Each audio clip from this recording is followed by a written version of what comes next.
All right, welcome to the afternoon of day one. We're going to talk about WCI. We have a great panel. We're going to get some introductions done.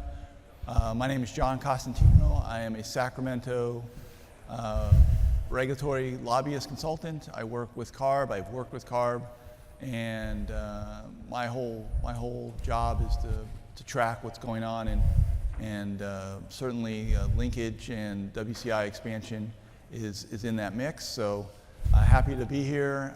It's been a great day. Thanks NACW for hosting us.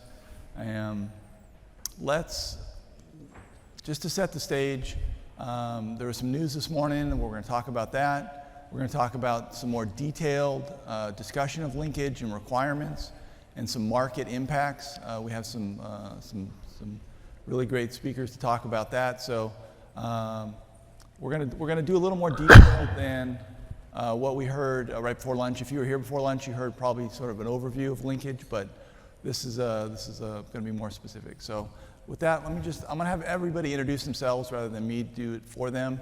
We're going to do the introductions, then we're going to dive into some more details. So Laura? Yeah, great, thank you. Nice to see everybody. Really appreciate being up here with this esteemed group of panelists. I'm Laura Watson. I'm the director of the Washington State Department of Ecology. And just for a little bit of information about my agency, there's a lot of deep experts on this panel and in this audience and at this conference. The agency that I run, we are actually the umbrella environmental agency in Washington State. So absolutely, we do our climate programs, we do cap and invest, but we're like EPA, we do it all. So I'm in charge of 11 environmental programs: clean air, clean water, clean above contaminated sites, clean up of nuclear waste, and all of our climate work. We have had just an amazing last few years in Washington State around our climate regulatory work. 2021 was a year in which bad year for COVID, right? Things were still pretty bad from a COVID perspective, but really pretty outstanding in terms of legislation that passed in Washington State. So in 2021, our Washington State legislature passed two Governor Inslee request pieces of legislation. One was to create an economy-wide cap and invest program, and the other was to create clean fuel standards or low carbon fuel standards. So we had, 18 months to kind of scramble and put those programs together, to develop rules, put those programs together, leaned very heavily on the expertise and our colleagues in Quebec and California to help us figure it out and do that. And we were in a hiring frenzy. We had to hire a ton of people to get the programs first, get the rules passed, and then be up and running. But we have now been successfully running those programs since January of 2023, and really pleased with the amazing work of my team and the folks that put those programs together. I'll talk a little bit about our climate pollution reduction program. If you were here for the earlier session right before lunch in this room, Joel Cresswell, who is our program manager, he leads that program. So in addition to our clean fuel standards and our cap and invest program, we also have our zero emission vehicle standards. We are a 177 state, so we have the California standards for low, medium, and heavy duty vehicles. We also have our HFC hydrofluorocarbon phase down program, and all of our greenhouse gas reporting and inventory work is done within his program.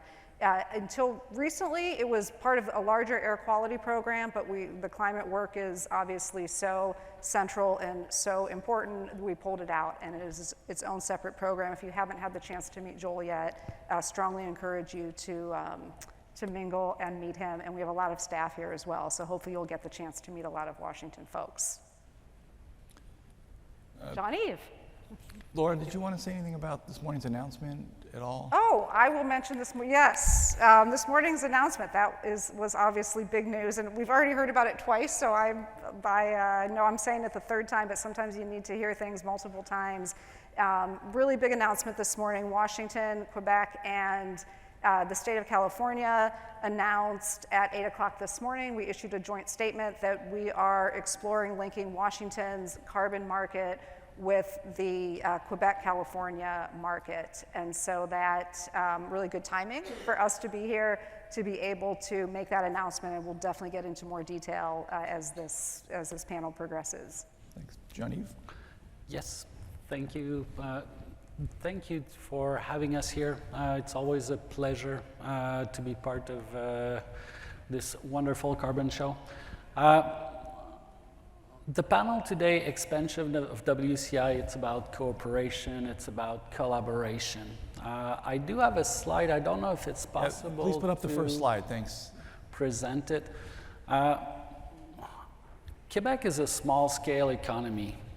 So I'm going back in time, back in 2008 when we joined the Western Climate Initiative, a group of government working together to design a cap-and-trade program. Washington was part of that initial group. For us, it was clear that we are too small of an economy to sustain a carbon market on our own. Not enough liquidity, too small. So right from the start, we designed our cap-and-trade program having in mind linking with other jurisdictions. We were 11 jurisdictions at the time, so we were thinking about really putting the base for a North American carbon market. We ended up Quebec, California only, but now we see other players, and we're very happy to have Washington back again in the membership. Two things that we did. First, we worked in collaboration with other governments to develop, implement, or develop our regulation. We also created WCI Inc., which is a nonprofit organization that supplies us with market infrastructure. It was created back in 2011. It provides technical administrative services, so an auction platform, a registry to track compliance instrument, to track compliance with our regulation. It provides us with financial services and market oversight. As I said, and I'm going to repeat it, we're small jurisdictions. Running a cap-and-trade program takes a good amount of employees. It may not be each and every government that has the capability of having a team of 30, 35 person to run a cap-and-trade program. Back in the days, we were a dozen. Yes, we run the program, but we were tight. It was hard. We were doing very long hours. It was working with, in French, we say, avec la broche et du duct tape, so basically with duct tape and cord just to sustain everything. Now we have kind of a more mature team. It may not be the case for each and every jurisdictions. I'm thinking about government in North America, but also, as it was presented this morning by Eduardo, it is moving in Mexico, it is moving in Latin America. I have the privilege of co-chairing carbon pricing in the Americas. So many governments are implementing carbon pricing, but if there is one thing that I'm seeing, manpower is not necessarily there to support, to implement. Designing your carbon pricing scheme is one thing, implementing is another one. So back to WCI Inc., something that we decided a few years ago at the board of directors, and we started having some discussion, is to be open to expand services to other governments in the Americas, but also maybe look at providing maybe more services to jurisdictions. So could we have an external agency that can help different governments run their cap-and-trade program? And this can probably be a key if we really want to see a lot more of those carbon pricing policies see the day. And as I said this morning, if we are all using common infrastructure, it is one step closer to link our system together to start collaborating even more and to have a same level playing field across North Americas, across the Americas. Great, thank you. Thank Jennifer, you. go ahead. Hello, thanks for having me here today. My name is Jennifer McIsaac, and I head up ClearBlue Markets Market Analysis Service. So we provide our clients with data, insights, and forecasts across the voluntary and compliance carbon markets through our Vantage platform. In terms of thinking about today, we had that really nice announcement this morning, but also last Friday, we had a very nice announcement too, and that was the 39th auction notice between California and Quebec. So they're celebrating a decade now of cooperation. So linkage is a proven concept. Also, today we're obviously talking about expanding the WCI region to Washington and even maybe looking down the road to other states such as New York and perhaps Maryland. So the key benefits of linkage are expanding your sphere of influence, so having that strength in numbers for stability and durability of the program. It also helps to increase market liquidity. It gives a larger area to get those cost-effective emissions reductions, and arguably it can help address leakage issues too, because if you have a bigger region that's cooperating with a carbon price, it might be harder to move those emitting activities outside of the carbon pricing region. Of course, jurisdictions are only going to want to link to other jurisdictions that are similar to them in stringency and also in the key design elements, because it's very important to keep in mind that with the formal linkage that we're talking about in this context, it is one market, it is one price, it has full fungibility. So you are conducting joint auctions, you are able to transfer compliance instruments across the border from one jurisdiction to another jurisdiction. When you get your bids for the auctions, you are receiving California allowances alongside of Quebec allowances as well. Also, looking at the history of the program, it's important to expect the unexpected sometimes. And for that cooperation to be there. So of course the example of Ontario really comes to mind here. So Ontario linked into WCI in 2018 for about a 6-month period. And then when Ontario announced that it was suddenly going to pull out around mid-year, California and Quebec were ready, and they acted with incredible speed. The regulators stepping in, stopping the transfer, preventing a big disruption in the linked program, through that cooperation. And then California and Quebec went back and they looked and saw that there was a 13 million metric ton transfer of allowances from Ontario into WCI, and then they went and retired allowances of future vintages to preserve the integrity of the program. So it's again that cooperation. And we also see that on the East Coast too, needing to have that flexibility in RGGI for states that are coming and going, and then in the case of New Jersey, even coming back again. And then finally, I just wanted to end with a couple comments that are specific to Washington joining WCI. So our market analysis shows that Washington would likely come into the program as a net buyer. So on the margin, that would be bullish for the program because it would make the balances in the program, all that much tighter. But it is important to keep in mind that Washington is about the size of Quebec. So we have California there as the largest jurisdiction by far. So we continue to believe that the dynamics around the California program are going to be the leader in terms of the price setting and dominating that joint market. And then finally, of course, this year, California and Quebec are both making major changes to their cap and trade program, increasing the stringency of the program, and revamping a bunch of the design elements. So that's going to be very important because as Washington is looking to link to WCI, the dynamics of the existing WCI program are changing, and we should get a lot more clarity on that as we move through this year out through the end of the year. I think I'll leave it with that. Turn over. Here you go. Thank you. Thank you all for coming to this session. I think it's one of the ones that's certainly, it's a really, really intriguing case, and it exemplifies so much about carbon markets. Since their inception, it's a great example in so many ways. So my name is Harry Horner. I'm strategy head at cCarbon.info. We're a forecasting and market insights company as well.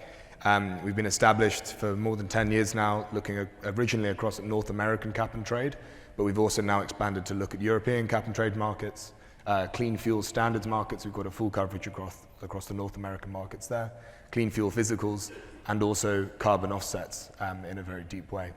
Now, one of our major strengths as a firm is our fundamental modeling ability and the depth of fundamental modeling that we have across all those markets. And what that enables us to do, which is relevant to this case, is see how markets interact from a fundamental standpoint and see how those engagement effects, see how they affect both parties. And we always say that you can't understand any one market without understanding its neighbors. And this has been true in an indirect sense between WCI and Washington already.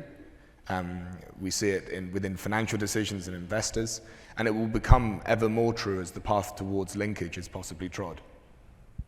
And so, yeah, there's a lot of insight coming from that. I would heavily echo and champion Jean's point and also Jennifer's about cap and trade being the most effective way to guarantee emission reductions at the largest possible national scale, and that there are many benefits to linkage, well established in economic theory. It's just that in implementation, as was mentioned by Jean, the theory can sometimes become damaged or altered to an extent that it can have perverse outcomes. And that is the challenge that I think we seek to overcome in this panel, is to push past that and to make sure the theory, the fantastic looking theory, is well implemented for the benefit of both parties or all parties in this case. Thanks, Harry. And I know you have some slides we're going to get into after we're going to deal with some of the weedy details, some of the regulatory stuff that I know you all want to hear about. But we'll start with Laura about what are the requirements that you actually have to meet, some of the timing, and then we're going to go to Jean-Yves and Jennifer is going to do the California side. But I want to hear about the requirements, but also want to hear clearly your authority to do this without further legislative action, just so we can talk about it. Sure, absolutely. So for Washington State to link, let me actually go up to the 10,000 foot level. When the Washington legislature created this program or passed this program in 2021, they directed my agency to make it a linkage-ready program. They recognized that Washington, in terms of our market size, we were going to be able to accomplish the most cost-effective reductions of greenhouse gas emissions if we could link with a larger market. So we were told to make it a linkage-ready market, and that's what we did. We designed, I've already mentioned, we worked very closely with Quebec and California, learned a lot from them and their processes in setting up their own market-based system, and then we designed the program to be linkage-ready. We did, though, go back to the legislature this past year. One of the other things the legislature told us to do was to figure out if there were some things that we might need to change so that the markets would better align, so that we could have sort of a seamless linkage and the ability to have the joint joint auctions. And so we did go back to the legislature. We had some things, they were really tricky in the weeds kinds of things, but important things like our purchase limit was different than the purchase limit in the Quebec and California markets. Same with our holding limits. Our length of compliance period is different. We've got a 4-year compliance period, and I believe both Quebec and California have a 3-year compliance period. So there are some things that the legislature either did directly in a bill that they passed, or they gave us rulemaking authority to do that. So we will, you may have heard Joel say, if you were at the panel right before lunch, that we will begin a rulemaking effort in spring. We're very close to, we are almost in spring. I think we're technically in spring. We might even be today. So we're very, very close to launching that. And those will just be some tweaks that we will need to make to our rules so they align with the bill that the legislature just passed. And then some of the other things that we need to do, we are required to determine that linkage would meet 4 statutory criteria. So back in November, I made a preliminary decision that we wanted to link Washington's market with the Quebec-California market. And we looked at those 4 criteria in a preliminary way, but we need to look at that again to make a final decision. Those criteria are, is it gonna allow for the most cost-effective ways for entities that have to comply will be the most cost-effective way and not raise the price of compliance? Are we making sure that we will not be exacerbating any environmental impacts, disparate impacts in communities that are already overburdened by pollution? Can we assure that all 3 of the jurisdictions' programs have provisions in them to benefit folks that are already in overburdened communities and might have more than their fair share of pollution? And number 4, I knew I would forget one. Oh, that would not impact, this is a big one, would not impact our own ability to meet our greenhouse gas reduction limits that are in statute. As we made a preliminary decision that those 4 criteria were met, we need to make a final decision. We also would need to do an environmental justice assessment and hold public meetings on any linkage agreement that we negotiate with California and Quebec. And it would be the linkage agreement itself that would have a public hearing and that we would do the assessment on. And then ultimately, after all that is done, I am able to make a decision that Washington will enter into this linkage agreement to link its program with California and Quebec. There will be no more legislative approval is necessary at that point. The legislature decided that they would vest that authority in the director of the Department of Ecology. So other than the rulemaking that we have to do to align with the bill that just passed, we wouldn't anticipate that we would need to do any additional rulemaking or get any additional approval to be able to link our market. Of course, I think Joel said earlier, it takes 3 to tango when it comes to this. So each jurisdiction, of course, has its own requirements. Great. Jean-Yves, you want to? In theory, very easy to link with Quebec, only 2 steps. Signing a linking agreement, then we do a very small reg change, for example, to add Washington compliance instrument as recognized for compliance in Quebec. So very easy. In practice, it's a bit more complicated. And I'm going to do a parallel here, and thanks, Jennifer, you talked about Ontario, so you reminded me that it's like a marriage. You get married forever, but divorce happens. Linking a program and the way we linked with California and the way we'll probably link with Washington State, we're going to be running a carbon market together. So it means different things.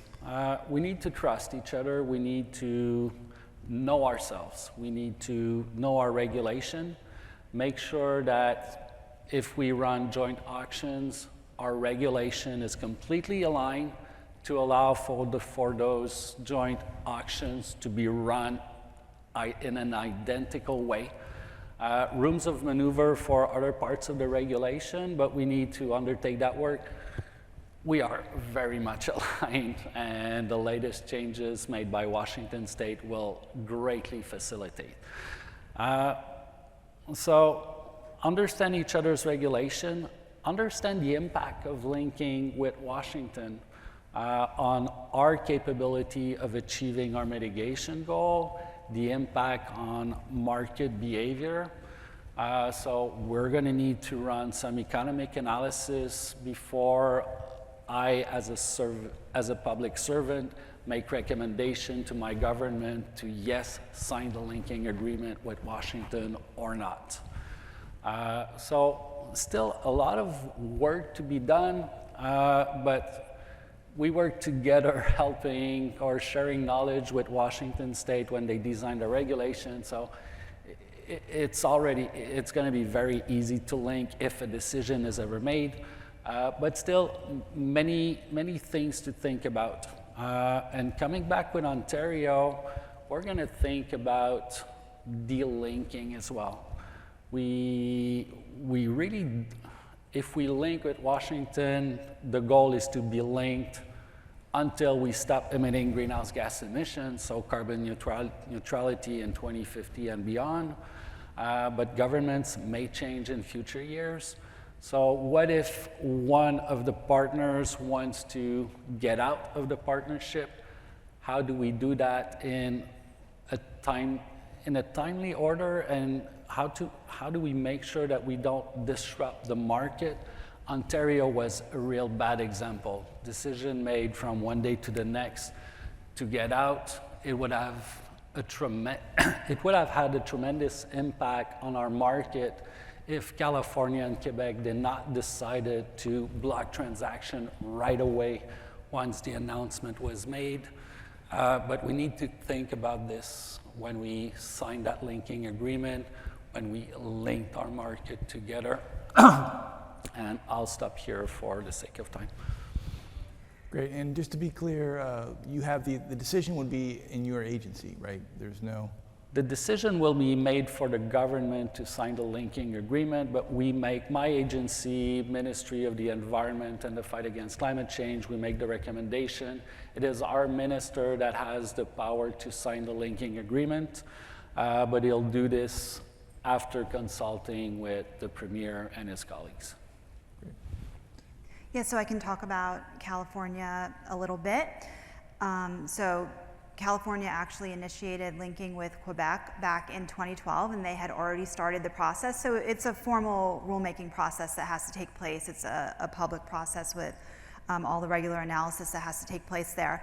But after they had initiated the California-Quebec linking process, the legislature did weigh in. So SB 1018 became law in 2012, and that put some additional requirements related to the governor of California. So after the agency, CARB, decides that they want to link, they need to notify the governor that they want to link, and then the governor has to make 4 specific findings relative to linkage in conjunction with the in conjunction with the Attorney General, and then also communicate everything to the legislature as well. So for those 4, the first is stringency. So again, you never want to link to a program that is less stringent than your program. Second, if you link, you have to be able to enforce your own laws and regulations. Third, you have to make the finding that the jurisdiction that you're linking to can also enforce all of their laws and regulations, and that enforcement is at least as stringent as the enforcement on the California side.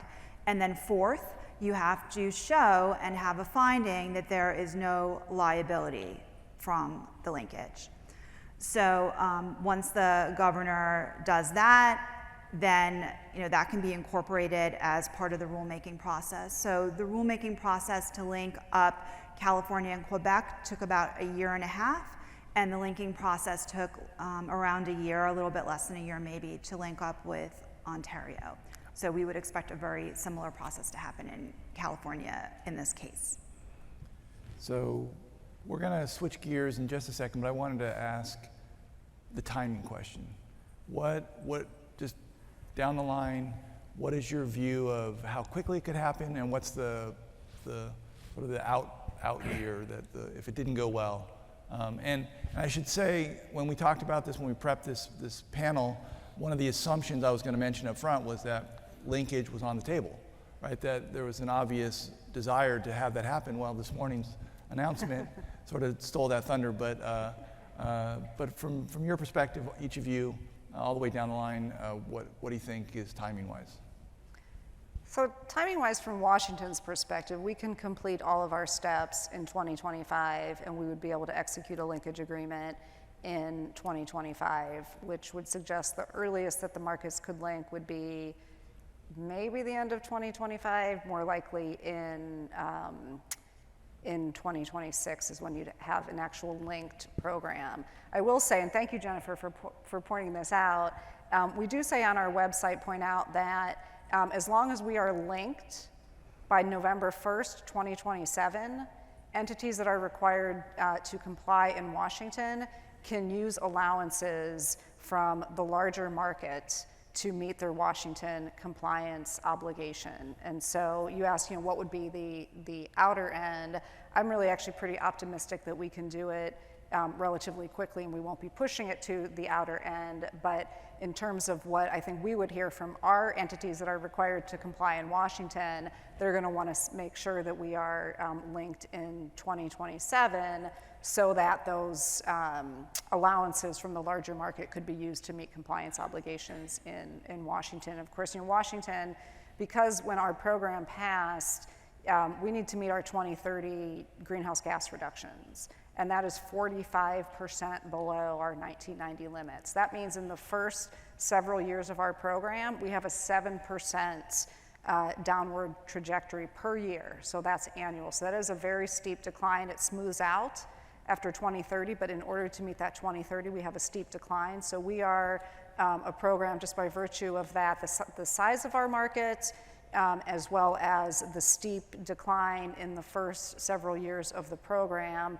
We are a market where demand for allowances is high. And so we're definitely hearing from entities that are required to comply that it would be, there's a lot of desire to see linkage with the broader market, to have more fluidity, more market participants. On our side, I think we can, once a decision is made, we can probably turn around within a year, as Jennifer was mentioning, to allow for the linking of our respective markets.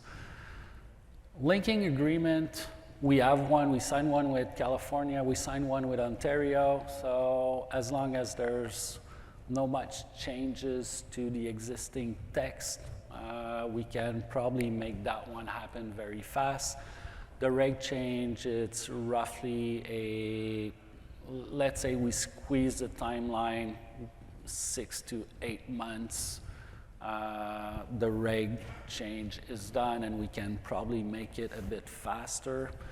You have to think about market infrastructure. At the time when we first linked with California, it was we were sharing the same registry, but there's a big wall there was a big wall between California information and Quebec information. We needed to code the registry, do some coding to remove that wall and allow information, since we are running a joint market, for Quebec to see all the transaction in the Quebec-California market and vice versa. We now have a switch. So if we decide to link with Washington, we are using the same registry. There is a wall, but it's just a switch that we have to pull, and the wall will disappear. So a lot faster now, honestly, within a year, it would be feasible. As soon as the first step is to have an official political decision that, yes, move forward with linking, and we can probably make it happen within a year. Now, do we want to link in the middle of a compliance period or at the beginning of one? This is another decision that we're going to have to make eventually. And we can probably talk about that maybe some market impacts in a moment on that. And Jennifer, did you want to talk about? That's very great to hear that there's some things that can go maybe quicker this time. You know, just as a market observer, regulatory processes can, tend to linger a little bit perhaps. So I think that what we've been advising our clients is we don't feel like 2025 is realistic. We think we're saying 2027, maybe 2026. Harry, you have any thoughts on that? I think I'll include them in the next part of the discussion. So let's actually switch gears. Let's bring up Harry's slides, and we'll start with Harry. You can talk about the market impacts, and then we're gonna, maybe Jennifer, you want to talk about some of that as well, and then we'll sort of swing it back this way and talk about some of the politics and other policies that may need to be talked about. So Harry, go ahead. So I think this will be the main thrust of my point that I'd like to get across. And I first find it pretty interesting that we've had, I think, more than half of the session, and we've not yet mentioned the ballot initiative, and whether actually, we're talking about linkage of two parties, but one party might not in effect exist post the end of the year in the worst case scenario. It's not the one that we think is most likely, but it's interesting that we haven't raised that point yet in a discussion where it's so key. So we're really looking at it in these slides, we're looking at it from a fundamental standpoint. And we've got, two parties heading towards linkage. One which is, who has given every signal that they are very much who has the fastest approach speed towards it, that they're running towards it, and that it needs to happen. And I think why it needs to happen is well exemplified in these graphs. And the 7% reduction rate is certainly true, and it's a highly ambitious reduction rate, and credit and applaud for taking on such ambition through the state targets. But the key question for me is, California hit its 2020 targets a year early, as we heard. It's projected to hit the 2030 target in advance as well. But the question is, from Washington, we struggle to see as analysts necessarily where these reductions will come from, these 7% year reductions. Because, so in terms of the breakdown from the state, transportation represents 47% of emissions, power at 20%, and EITs, exposed industries that receive a lot of, that receive free allowances, then represent a further 18%.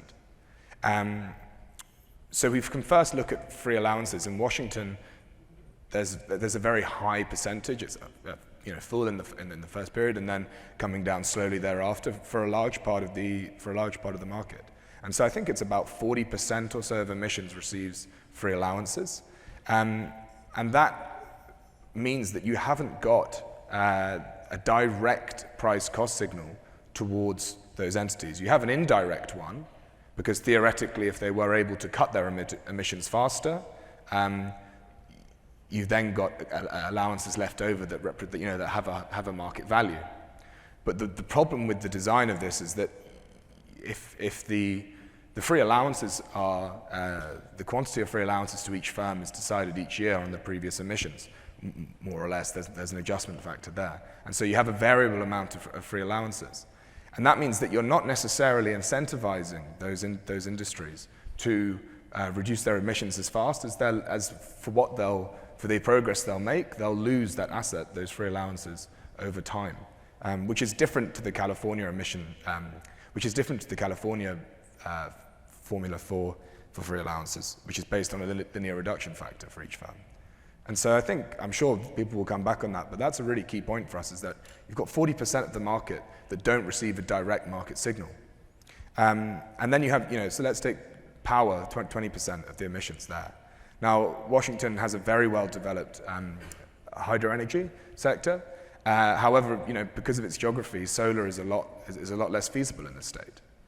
And so it's a more difficult grid to clean up than California, which has stronger natural resources, or other states further south. Not to say it's impossible, but the costs of doing it are that much higher, and it's definitely a trickier place to find emission reductions from the grid.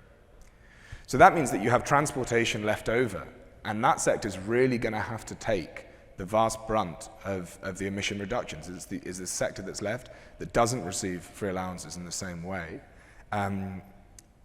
But then you have the problem of instituting EVs on a grid that is also difficult to clean up.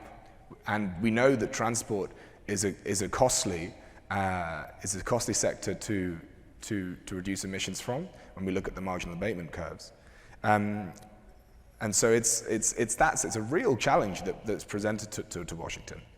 And it's something that I think, it comes back to the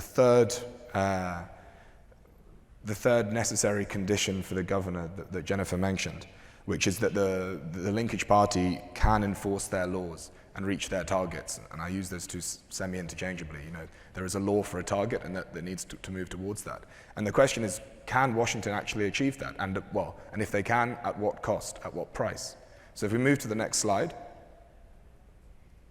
So we have prices under these two scenarios, but for the sake of this talk, I put our fundamental modeling up here. And so on the left, you have our base case scenario, the WCI without linkage, and you see you see the surplus reduced to zero by about 2038, and then you can see the follow through to 2050. It's not such a dramatic shortage there in the market. But then when you institute and you put the modeling, when you include Washington, again with the same scenario from the WCI side, that shortage dramatically becomes is realized in 2034, so it's brought 4 or 5 years faster. But then more dramatically, you can see the significant shortage that is generated on our own predictions after that.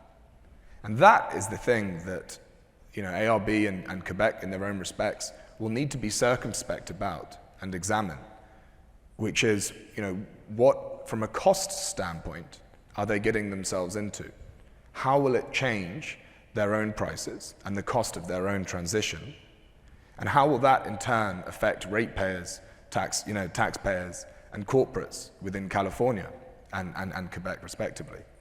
Now, those are big issues that need to be addressed. They can't be brushed under the carpet. And I'm sure as effective and responsible regulators, they won't be, and they will be examined.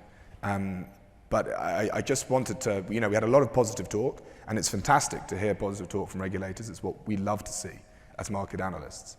But there are real and present problems that need to be understood by every person in this room, and especially by the people making decisions. And we need to be frank and honest about the challenges faced in terms of emission reductions in Washington. So, I'm really so intrigued to hear Laura and Jean's return on that.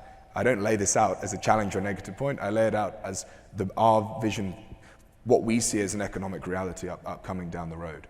And it's best to have a good forecast and a good foresight on those challenges. Jean-Yves or Laura, do you want to say anything about that? And certainly the initiative we haven't brought up yet, but Harry brought it up. If you want to talk about that at all. Yeah, well, I would say I can't see those slides, and I didn't get them ahead of time, so my eyes are just bad enough. I'm not sure what the graphs are showing. I will say, as a general perspective, we've certainly heard industry analysts say about not just Washington's greenhouse gas reductions, but a lot of subnational governments, greenhouse gas reduction requirements, that there's a fair amount of confidence that we'll be able to hit 2050 in terms of reducing by 95% by 2050, less confidence that we'll be able to hit the 2030 number. And again, when I say we, I've certainly heard that about Washington, industry analysts saying that about Washington, but I've also heard it in a broader perspective, that's been discussed for a lot of subnational governments. Do I believe that? Well, I guess what I would say is, the Cap and Invest program is the centerpiece of Washington's climate policies, but it is just one piece. So we have the Clean Energy Transformation Act that requires a shift to completely carbon-free, carbon-neutral energy by 2040, completely carbon-free energy by 2045. We are a Section 177 state.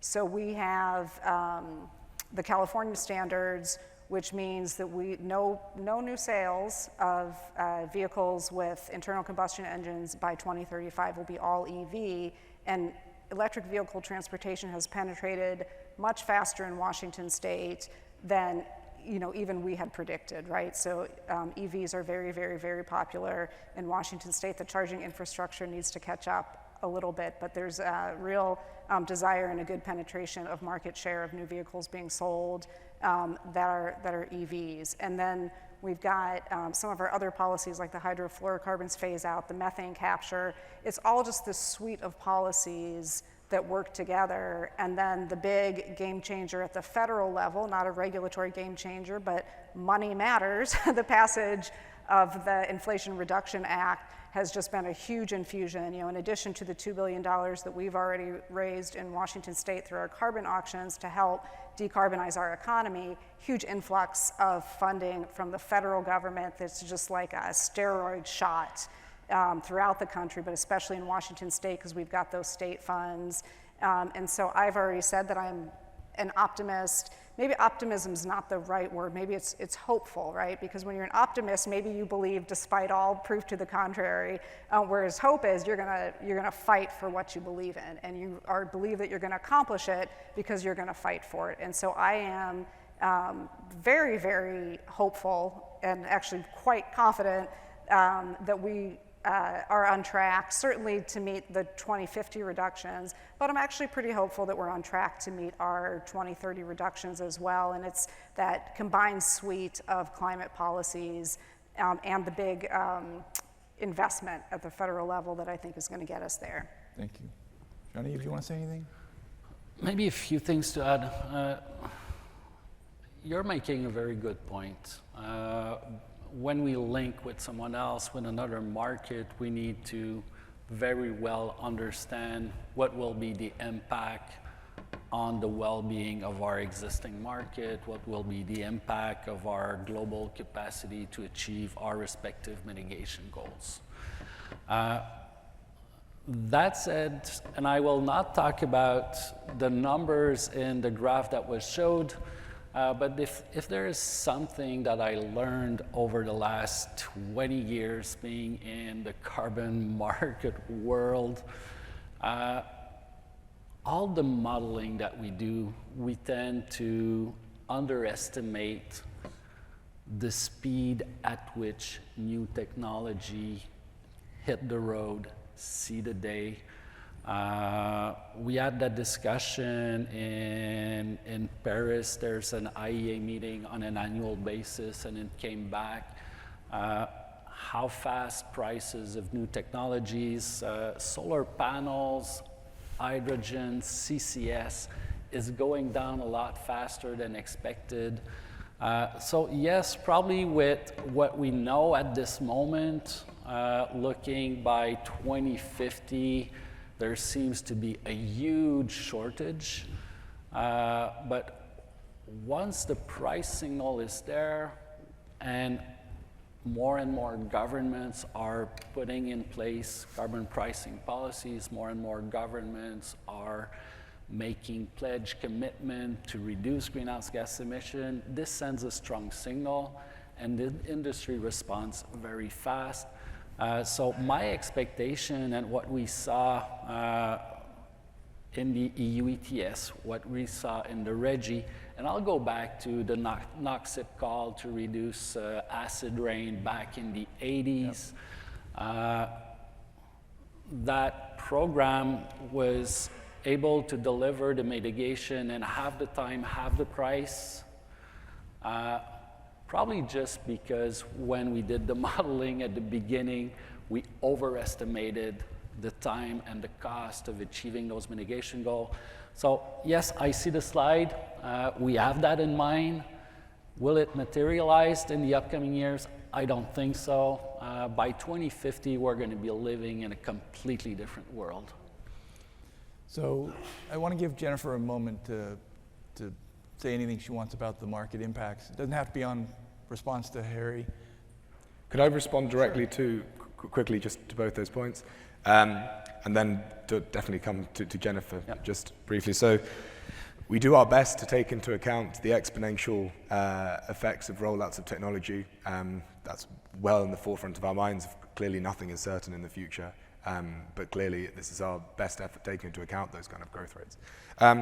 A little bit of devil's advocate, surprisingly, but to come back to Laura's point, you know, she's saying we've got to be hopeful about and believe that it is achievable, and that she strongly believes that it is achievable. I believe it's possible, but interestingly, from the sort of theory of the market, changes are more achievable and will happen faster at a higher price. That's where you go further along the marginal abatement cost curve, and you're able to unlock higher, more difficult to achieve fruits. You know, not the low-hanging fruits, but the higher fruits, and you achieve them faster at a higher price. And the higher price is going to happen if the programs don't link. As we've seen before the ballot initiative crashed the price is going to be extremely high for Washington because of the fundamentals of the market, without linkage. With linkage, the price is going to be lower, and the drivers behind those emission reductions is also going to be lower as the price. So from an economic, technical emission standpoint, a high price is fantastic. But from a political standpoint, both popularly and for other stakeholders, high prices can be very difficult to maintain, which is one of the reasons why we see such strong acceleration from Washington's aspect towards linkage, and that's very clear. And from a pure theory standpoint as well, which is, you know, I love carbon markets, and I love them from the first moment I looked at them as an economist student. I thought they were a fantastic solution. But one of the reasons why I prefer them to a carbon tax is that a carbon market with a fixed cap guarantees outcome. A carbon tax, you can place a 20% tax, you might end up with 110% of the target, but you receive more tax, so be it. Whereas with the cap and trade, you have a cap and you stick to it. And as an unlinked program, technically, if it saw its course, Washington would be 100% guaranteed to hit its 2030 targets, because the regulated bodies, the regulated entities, wouldn't be able to emit past those targets. They wouldn't feasibly be able to because they haven't got the permits to do so. Now, that could have grievous economic harm on the state, and it might not be politically feasible or politically palatable.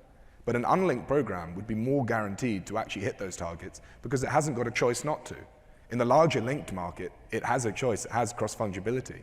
And so it can be achieved on a net WCI standpoint, the targets can be achieved, but the individual players might be not here or there. And that's a bit of an interesting point where you've got state targets, but a cross-linked program. There's a slight separation which leads that. So you know, if you really want emission reductions, don't link for Washington. Stay solo, but it's difficult to do. Let me let Jennifer speak before we run out of time, but that's a very interesting different perspective. I'm sorry for yeah. stirring the nest, but it's what yeah. It's good to have devil's advocate. I'll say that when we were looking at Washington's program when it was first starting up, there were none of those little tricks in there that would make the program less stringent. So excluding that large coal unit that was planning to shut down, if you included that in the program, it actually would have been a less stringent program. But now the coal unit's out and we see that, there's some extra gas emissions. So it's everything was designed extremely tight with taking a recent true baseline, putting in the reserves off of that, and then the 7% every year. So totally, it's a modern program that is starting from the get-go with the recognition that a lot of the low-hanging fruit has already been consumed, and that as you move forward to truly being on the track for that mid-century carbon neutrality, this is the reality. Whereas if you look at the WCI program that started many years ago when things were a little bit different, they were able to enjoy meeting the goals a little bit earlier. Other policies that came in and took the coal units offline, that helped to build the bank. And more recently, we're getting a lot of emissions reductions that are related to the LCFS and investments in renewable diesel and biofuels that can first start on the ground and then eventually be sent up in the air. So keep in mind that these programs undergo program reviews. There is a tremendous amount of uncertainty, even if you look at the latest modeling that the regulators are showing for California and Quebec. Just getting the business as usual emissions, the margin of error around those business as usual emissions is absolutely huge. So that tells you, as a regulator, if you're looking at a program, it's really important to look at the guardrails of the program. So having a floor that increases every year to send that ever-increasing price signal, which is a stated goal of the WCI program. And then on the other end, having that robust cost containment. So you're protecting the consumers, you're protecting the ratepayers, you're protecting your industry. So it's all of the elements of the market design that are taken together that sort of give you your end result. And remember, you go back to your own jurisdiction for cost containment. So there's certainly going to be these market interactions where you're buying up certain pools, certain people have access to different pools, but then in the end you do go back to your own jurisdiction for cost containment. Great. So really interesting discussion. We're down to our last minute, so certainly want to give the agencies the last say, as this is really your world. So if you have anything you want to close with, that'd be welcome to say it. Yeah, let me, I don't necessarily want to close with the initiative, but it does feel like it's always kind of the elephant in the room when we're talking about Washington's program. And I will begin by saying, as a state official, I can't take an opinion for or against the initiative, but certainly we can analyze how it would impact Washington's ability to meet our greenhouse gas reduction requirements. But actually, when I hit on a little bit, actually in response to something that Harry said about price, I do think that the media and proponents of the initiative have been very good at trying to tie the price of Washington allowances to the price of gas, right? That's why that's the talking point. in terms of the initiative and why folks think that the initiative may have qualified for the ballot. But I just want to point out a fact, for folks who are watching Washington's market, our allowance price in the last auction went down to $25.76. And that is less than half of the average price during the entire year of 2023. So you would think if there was a link between allowance price and gas prices, we would see gas prices go down. But in the last week in Washington, we have actually seen gas prices go up by 14 cents, right? Which is, I mean, many of you are economists, you're all market analysts, right? You know what goes into gas prices and that it's not a factor of this regulation is causing this increase in gas prices. So I would say it's not so much that there is a proven link between the price of gas in Washington state and the price of an allowance, so much as it's been a very convenient talking point for anybody who would be, including legislators who would be an opponent of the program. But in terms of the facts and what we've seen, and we've been analyzing gas prices for the last, actually we started very closely back in September of 2022 when they started to go up, before we had even held an auction, started to go up significantly in Washington state, probably because of the conflict in Ukraine. We really haven't seen that connection between allowance prices and gas prices, but it certainly is a talking point that the media has picked up on. That we just haven't seen that connection exists. 30 seconds. In 30 seconds, we're a small economy. We built our program having linking in mind. I'm not a decision maker, but the Quebec government have always been open to collaboration, open to link with other jurisdictions. We have collaboration with Chile, with Mexico, with New Zealand, with many other partners. I am hopeful that we're going to be able to make the linking with Washington State work. We are open to it in the upcoming years. Seeing New York State designing a cap and trade program, why not New York? Why not Maryland afterwards? The more, the merrier. Great. I think that's the perfect way to. Yeah, I love that. It's a perfect way to end. So please, hands together. Let's give everybody a round of applause. And thank you all for being on the panel. Thank you. Thank you.